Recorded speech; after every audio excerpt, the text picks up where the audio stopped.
Solar minimum is coming. Presented by Science at NASA. High up in the clear, blue noontime sky, the sun appears to be much the same day in, day out, year after year. But astronomers have long known that this is not true. The sun does change. Properly filtered telescopes reveal a fiery disk, often speckled with dark sunspots.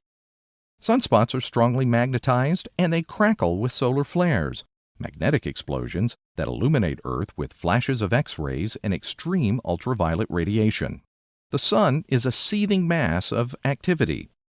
Until it's not. Every 11 years or so, sunspots fade away, bringing a period of relative calm.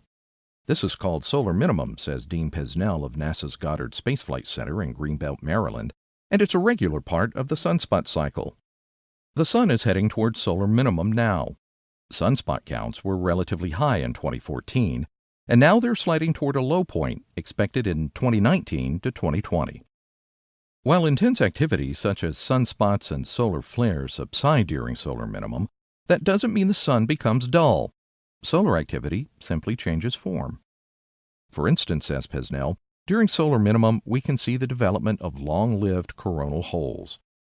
Coronal holes are vast regions in the sun's atmosphere where the sun's magnetic field opens up and allows streams of solar particles to escape the sun as the fast solar wind. Pesnell says, we see these holes throughout the solar cycle, but during solar minimum they can last for a long time, 6 months or more. Streams of solar wind flowing from coronal holes can cause space weather effects near Earth when they hit Earth's magnetic field.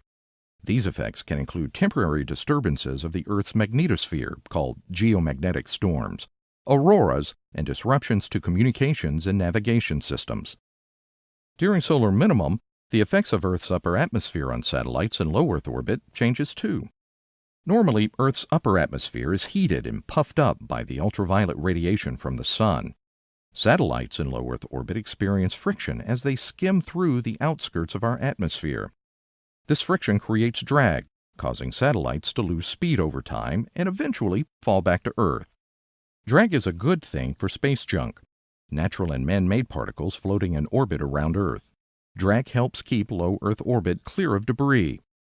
But during solar minimum, this natural heating mechanism subsides.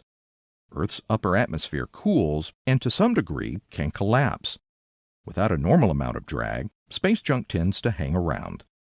There are unique space weather effects that get stronger during solar minimum. For example, the number of galactic cosmic rays that reach Earth's upper atmosphere increases during solar minimum. Galactic cosmic rays are high-energy particles accelerated toward the solar system by distant supernova explosions and other violent events in the galaxy.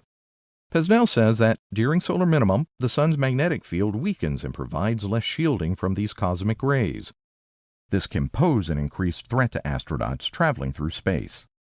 Solar minimum brings about many changes to our sun, but less solar activity doesn't make the sun and our space environment any less interesting. For more news about the changes ahead, stay tuned to science.nasa.gov.